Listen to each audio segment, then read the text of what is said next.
All right, the attendance tonight was 20,664. It was sold out. Gate was 13.6 million. That's the third highest gate at MSG. UFC holds 1 through 5, 7, 9, and 10 all time at MSG. 2 more years will be the top 10, all 10 of the top 10. The performance of the nights were Nickal, BSD, Pradas, and Morales. They all won 50 grand. Well, Dana, in the end, a much more dominant fight for Islam than maybe we thought. I thought maybe it was going to be a bit more 50-50. I agreed with you. What did you think of his performance, Jack's performance, and the whole fight? Yeah, I mean, not the most exciting title fight you'll ever see, but let me tell you what, complete dominance, and it's depending on what we do next with him and what's going on, this guy's headed toward GOAT talk. Right, and that's the thing, right? What exactly do you do next with him? It's no surprise there's a lot of guys who want to fight him. Kamaru Usman, Shavkat, Ilia Topuria is calling him out. Is the Ilia fight, that's obviously the biggest fight, right? But is that one you would like to look at, or would you rather keep Ilia at 55 and make him defend that championship at least? I don't know yet. Obviously, the great thing that you just laid out is we have a lot of options. Yeah. And it depends on what he wants to do. Has he been through here yet? Islam, no. No. So does he want to stay at 170? Is he interested in 155? Is he, I don't know. I don't know any of those questions. You know what I mean? Answers. Yeah, I'm getting the sense we're going to hear the words White House quite a lot from fighters over the next few months. Islam is already calling for that. Is that, I think when we think about the White House, it's almost like, oh, does it have to be America versus the world themed and stuff like that? For you, would you be happy putting a non-American main event on that card? Yeah, it's not America versus the world. It's what's the best card we can build. So could Islam end up on the White House? We're talking about him possibly, GOAT talk here, depending on what he does in his next couple of fights. So it's a possibility. And then speaking of GOAT talk again, Valentina Shevchenko, another crazy dominant performance. I saw you did a podcast where you said that fight would never be boring, and then it turned out that Valentina just kind of smoked her. Curious your thoughts on that fight as well. Yeah, I thought that, Weili's a little pit bull. I thought she would she would be much stronger and do better in that fight than she did. One of my buddies texted me after the fight and said, this is why we have weight classes. I mean, Zhang's a very strong woman, and Valentina just kind of threw her around like no business. Would you be interested in Valentina maybe moving back to 135 to try and test herself, or are you okay with her making those calls? I don't know. I'm not even thinking about that kind of shit. Okay. And last one from me. Yesterday, Jorge Masvidal did a Q&A, and he said that the UFC is mad at him for something. He wouldn't get into details. I was just talking to him 30 minutes ago. Why are you mad at him? I have no idea. I didn't know I was. Okay, cool. We're definitely not mad at him. He wants to come back and fight at the White House. I got no problem. I have no problem with him. Right here. The rest of the main card, a couple of star-making performances in Michael Morales and Carlos Pratas. I know you guys have always been high on Carlos, but to put away Leon like that and calling himself the most entertaining fighter in the division, just what did you make of his kind of, like I said, star-making performance out there? Yeah, I mean, listen, when you get these kind of opportunities, like Ewing tonight, I mean, when you get an opportunity, you come to make the most of it, and there was a lot of that on the card tonight. Well, I was going to ask about Ewing, but I'll ask now. He laid out his last 48 hours. He got the call, caught a plane at 11, got to New York at 7:30, stepped on the scale at 9 a.m., said he's always going to be ready and just wants the rocket now. So I guess those last 48 hours have to be one of the most wildest ones for you guys. Yeah, it's incredible. I mean, definitely for him. When he came to the weigh-ins yesterday, I was like, hey, man, much respect. What an incredible opportunity for you. And no matter what happens tomorrow night, I'm going to be sending you something in the mail. And, I love these guys. It's like the guys that are just coming off the contender. I mean, you got Jack Della, who tonight was the champion, defending against a potential GOAT. And then you got the other guys that were on the card tonight, and then throwing a kid like Ewing, it's awesome. It's what makes this sport so fun. And then speaking of Michael Morales, not just his performance today, but kind of all week at the press conference, he kind of came off as a superstar. He got most of the questions. He's had the longest media day. There's a ton of Ecuadorian media here specifically for him. So you've got to see money with him moving forward. Listen, he's obviously incredible. He's 19-0. He's cool as hell, and he's got it all. You can check all the boxes with that kid. And then just last one for me, a reaction to Bo Nickal's head kick knockout and then getting on the cage and giving the double birds to the New York crowd. Yeah, Oh, I didn't see that. Oh, yeah, I did see that. What was that about? I was in the back. What, were they booing him or something? He or? said he was, quote, standing up for myself. If you're going to give me grief, I'm going to give it back to you. No, I don't give a shit. I mean, that's yeah. I hear you. I just didn't know why he was flipping him off. I don't know if they were booing him or what was going on. He's had a rough week. Well, that's a hell of a way to end it. Dana, you were obviously here for Anderson Silva's incredible run in the UFC. Islam Makhachev ties his record for 16 consecutive wins. Like, such crazy things can happen in the sport, eye pokes, disqualifications, stuff like that. How remarkable is what he's done matching that record 12 years after Anderson's streak ended? Yeah, so I was like, Habib came up to me freaking out and screaming and says, "Can I put the belts on him, please?" And I said, "Yeah." He goes over there and wraps him over the head with both the belts. I think he took more damage in getting his belts than he did during the fight. And I was saying to Habib, I've been in the fight business since I was 20 years old, and all I ever hear is, this guy's going to be a world champion, this guy's going to do this guy's going to do that. Everybody says the same thing, and almost nobody ever does or makes it. His father said, Habib will go in and dominate, and he'll have a run, and when he's done, and then Islam will come in behind him and do the same. And, holy shit, it played out exactly the way his father said, which is pretty amazing. I don't know what you asked me, but I hope I answered your question. No, it's just his winning streak matching Anderson Silva's record. But yeah. Yeah, I mean, everything that this kid's accomplished, and to move up and weight and say what you want about Jack and the odds, the odds makers had him a big. I didn't. I thought that fight was going to be much, much tougher for Islam. And Jack's a tough kid and gritty. And he beat Bilal, and Bilal's a nightmare for a lot of people. I thought it was going to be a lot closer than it was. So hats off to Islam for dominating. Yeah. How much of a say will he get in who he wants to fight out of all these guys? Pre-fight, he was saying, like, Kamaru Usman's the greatest welterweight, the biggest name. I think he wants that as, like, a legacy kind of fight. Maybe, like, John won with Stipe or something. It's a great problem to have. You know what I mean? It's like there's so many, like when he started, he was walking through Shavkat and Usman and, Ilya, and the list goes on and on. It's a great problem to have, especially when you start talking about this kid is a couple fights away from possible GOAT doc. And I know this is the fight game. Crazy stuff happens all the time, especially behind the scenes. But I was right there on press row when that crazy brawl broke out with Dillon Danis and the member of Habib's team and stuff. Can you just tell us how disappointed you were to see that and any insight into the fallout? I blame myself for that, actually. They came back and told me right before I walked out for the main card that Dillon Danis was here and he was moving around sitting in fighter seats and not sitting in his own seat that he had. He had a ticket. And they said, "Do you want us to throw him out of here?" And I said, "He has a ticket?" And I said, "Yeah." And, they told me, they said, Masvidal said he's going to fuck him up on sight. And I said, "Well, where's Masvidal sitting?" He said, "Well, he's 6 or 7 rows away from Masvidal." I said, "Well, if the guy has a ticket, let him sit in his seat and let him do what he's doing and keep an eye on him." It never even crossed my mind, as stupid as this could be, that the entire Muslim Brotherhood was here tonight in the first 5 rows for Islam. And as soon as it broke out, I was over on the other side, and I go, fuck. I know exactly what that is. I knew it. And, yeah.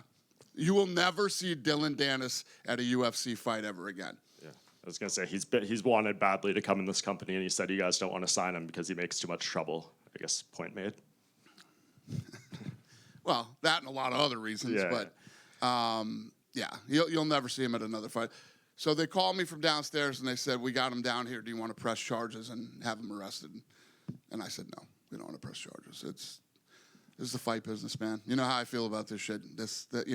And I could have prevented this tonight, and I messed up." Yeah. Anyone else get arrested or anything like that in the fall? Not that I'm aware of. No. Okay. We're not pressing charges. I'm not speaking for MSG or anybody else that was involved in this thing. I don't know, but we, the UFC, are not pressing charges against anybody. Cool. And just last with me, we're here halfway through November. No fights announced for 2026 yet. I know you guys are working on a lot of stuff, but when can we maybe start expecting dates and fight announcements? Yeah, we got, obviously, the first fight on Paramount that we got to put together, and then after this year ends, the big one is the White House fight. So, I don't know. We'll get it done, though. Dana, straight down here, down the middle. What are your thoughts on where Leon Edwards goes now from here? 3 losses in a row, and they've progressively got worse. So Yeah. Leon. Yeah, this was a rough one tonight. I don't know. Leon will go home, take some time, and then we'll get back with him and see what he's thinking, where his head is at, and go from there. Do you think perhaps his best days are behind him? Oh, I have no idea. I mean, listen, when you get in there, you know, there was a lot of buzz on this card. You know why? Because every one of these fights was badass tonight. That's why. And you know, anything can happen when you get in there and start mixing it up with the best in the world. So. Fair enough. And final one from me. A few weeks removed from UFC 321, which had the unfortunate eye poke of Tom Aspinall. I'm curious, have you spoken to Tom in recent weeks, and is there any update on him? There's no update. You know, what he needs to do is stay home, get well, stay off the internet, and start training and get ready to come back. All right. Thank you. Thanks. Dana, over here. Yep.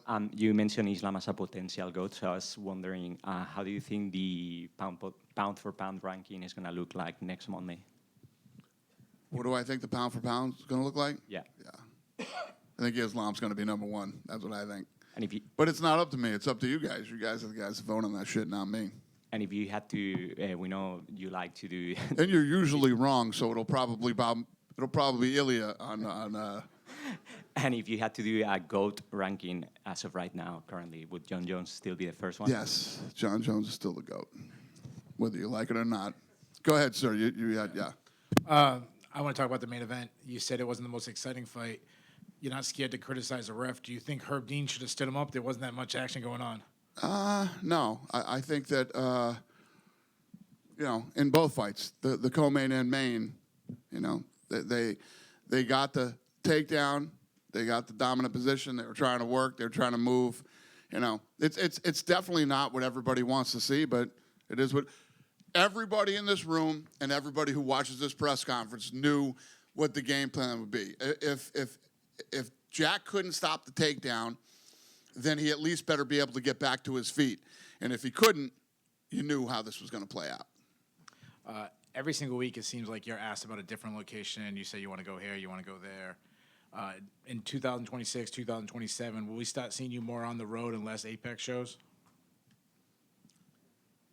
I've been home like fucking 10 days this year. Are we not traveling enough for you, sir? Yeah. No, we're going to keep doing exactly what... I seriously, what have I been home? I've been home like 8 or 9 days in the last 40 days. Do you want me to never go home, sir? Is that what you're asking me? Less Apex shows. We're definitely doing less Apex shows. Yeah. All right, and my last question. You do, besides doing shows, you go to like special locations. I think you went to the Spear, you went to the White House. Do you have anything else, like a specific location you want to go to? Not necessarily a city, but like a spot. Spain. Yeah, we haven't done Spain. Yeah. Just right here, sir. Talking about Europe, can you give us any news about the potential rematch between Thomas Pinal and Cyril Gane? About the rematch with... Aspinall. What about it? Any potential some news news? about the... I just answered that. Oh, didn't do it. Sorry. Welcome to the press conference, sir. No, sorry. Second one, Benoit Saint-Denis asked for a BMF title. Does he have the right profile for you to get this belt? I don't know. I'm, you know, he did, yes, and you know, I don't even think about that stuff tonight. You know, we'll fly home tonight, have all day tomorrow, get back in the office Monday, and then Tuesday we start. You know what I mean? I don't even think about that stuff tonight. Thanks. But I understand. Listen, he wants to fight for the BMF. Prodis tonight was all over me. He wanted to get back into the octagon and, you know, square off with Islam, and, you know, everybody's all fired up tonight. We got to take some time to figure out what we're going to do next. And just little one, we have three number one contender in France: Manon Fiorot, Cyril Gane, and Nassourdine Imavov. Can we have big events in France, like more than a fight night in the future? Yeah, I mean, what's crazy is I always talk about going to the UK and seeing events, the crowds, and all this stuff. Listen, France is pound for pound in the mix for as far as crowds go. So I'm also one of the owners of SLS Skate League. We just did a skate competition there, and the French kid pulled off a trick there, and the place went crazy, and everybody started. It was sold out. Everybody started throwing their water bottles into the. It's pretty badass in France, the live events. So, the long-winded answer to your question is yes. Thank you, sir. Yes, sir. Dana, straight ahead. I know the focus is on 322, and rightfully so, but big picture, I mean, what you guys did in Vegas with Canelo and Crawford, tonight at MSG, planning for the White House guard. You've come so far from working for Peter Welch in Selfie. He's here tonight, yeah. Is he really? Yeah. Is there a lesson that you still hold on to from that time? I mean, it's amazing where you were and where you are now. Yeah, what's the question? A lesson that you learned from Peter back, I think you were 19, 20 back I then? learned everything from him. Everything about the fight business I learned from him. Everything you still hold, the principles you still apply now? Well, different. I mean, learned the fight game from him, and then I had to get into, when Lorenzo, Frank, and I did our first live event, we'd never done a production ever. We'd never done production. It was our first time ever. So there's obviously been a lot of on-the-job, training for me. And, but yeah, I mean, I wouldn't be here today if it wasn't for Peter. And it's amazing how, just to follow up on that, the expectations, they grow bigger every year. You just mentioned Spain. I mean, that's a long way away from your first ever production. I mean, it's amazing. Again, the growth year by year. Yeah, well, the two biggest things that, first, the Sphere. I mean, I thought we'd open the gateway, and you notice nobody's going to the fucking Sphere to try to do what we did. Literally nobody is. And then now pulling off the White House is, the Sphere was technically challenging, and this is going to be logistically challenging. And in terms of, you mentioned Spain, Madrid, Barcelona, probably the big cities if you did get to go there? Yeah. Thank you. Yep. John over here from Tunnel Vision Sports. You kind of spoke about having a good problem in this aspect. How do you feel about the overall depth of the current fighters on your roster in a full circle moment? How do I feel about the what? The depth of your current roster. The entire roster? The entire, from all the divisions. How do you feel about, the talent the UFC has? Really good. I think that, if you start to, I mean, the 55-pound division is nasty. Now, 70's nasty. I mean, as you go, when you look at the top 15 in all of the weight classes, we're in a pretty good place. You go through, it goes like this with different weight classes at different points in time. But, yeah, we're really happy with where we're at. Dana, around here, I know you're a big boxing fan. Did you happen to catch the Conor Benn, Chris Eubank Jr. rematch tonight? I didn't see it, but I got the updates on it. But I didn't see it. And I heard this crowd was going crazy out there. The fight everybody was really into the fight. Yeah, and did you see the fight that's reportedly being worked on for December 19th in Miami? Did I see the fight being worked on December 19th in Miami? Yeah. No. Do you know which fight I'm talking about? No. Fair enough. Oh, Jesus. That's a fucking bad idea. That's a bad idea. But let me tell you what. A lot of people watch that one. Will you watch it? Sure. You know what everybody's tuning in for on that one. I think everybody's going to get what they've finally been waiting for. Dana over here. Back here. I know you mentioned Islam joining the GOAT debate potentially. Where do you rank Khabib in terms of GOATs of coaches?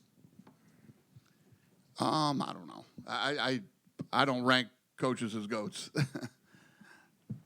Dana, a quick one right over here. Yep. I know you spoke about Ethan Ewing already, but this is a guy who came across the country on 2 days' notice, shocked the world, and changed his life. What kind of message or notice do you think other fighters or lessons other fighters should take from something like that? Well, I don't know if there's lessons to be learned by that. You're either that guy or you're not. It's not something like, oh, that guy did it, I should probably do that too.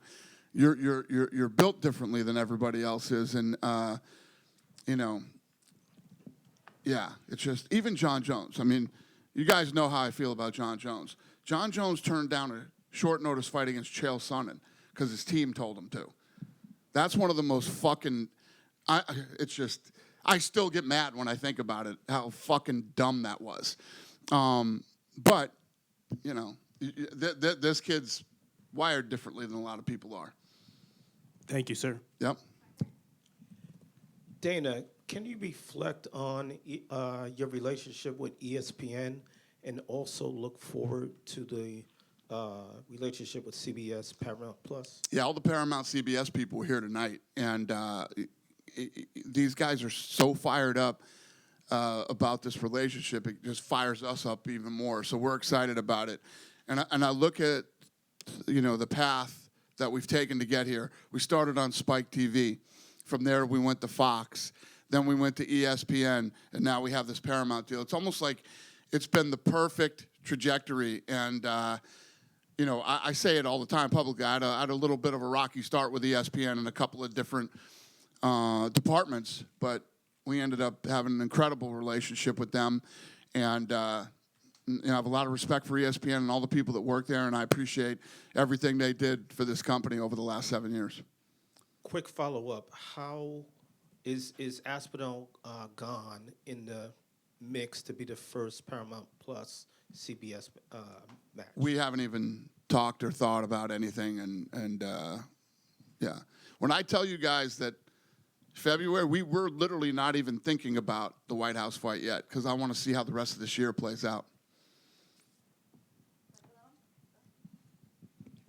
Hey, Dana, what are your thoughts about Michael Morales' wins and what you should think is next for him? Thoughts on Michael Morales? What do you think should be next for him? Michael Morales. I don't know, sir. We won't think about that till Tuesday. Thank you. Thank you. Just one for me, going back to John Jones. I think he said yesterday he has nothing to apologize to you for. Did he ever apologize about the Chael Sonnen thing? Does he need to apologize? I don't know if he did. I don't think so. I think that he was in a position where he had coaches in the team, and they all wanted to have input into what he did, and he listened to them, and that's crazy. Anyway, yeah, no. I talked to John Jones last night, actually. Yeah. I got nothing to say about it. I don't know. I just talked to him last night. Good? Thanks, guys. Have a great night.